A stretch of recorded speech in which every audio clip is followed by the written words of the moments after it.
बाइबलले भन्छ मेरो प्रजा ज्ञानको कमीले नष्ट भयो भनेर भनिएको छ है। My people are destroyed for lack of knowledge भनेर अङ्ग्रेजीमा लेखिएको छ। र त्यसै कारणले गर्दाखेरि मलाई चाहिँ बुक्सहरू यसो पढ्नु मन लाग्छ बेला बेला। एउटा ज्ञानको खेती गर्नु भन्छ इन्टलेक्चुअलहरूले पनि। अनिकालमा बिउ जोगौ हिउँदोमा जिउ जोगौ भनेको छ है। यो चाहिँ एउटा अनिकाल ज्ञानको पनि अनिकाल लाग्छ, त्यति बेला हामीले यसो लिएर पढ्नुपर्छ।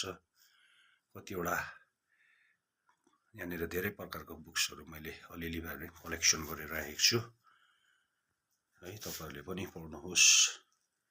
र विशेष अब यहाँनिर यो क्यालेन्डरहरू पेक गरेको छु। यो चाहिँ हाम्रो लेखको मण्डली माउन्ट हर्मनमा पठाउने, साथै हाम्रो यो स्मरणा मण्डलीलाई भोलि अब वितरण गरिन्छ चर्चबाट नयाँ सालको क्यालेन्डर। र मैले हिजो बेङ्गलोर बेच्छेदा मण्डलीको चाहिँ मैले कुरियर गरिदिइसकेको छु यो नयाँ सालको क्यालेन्डर।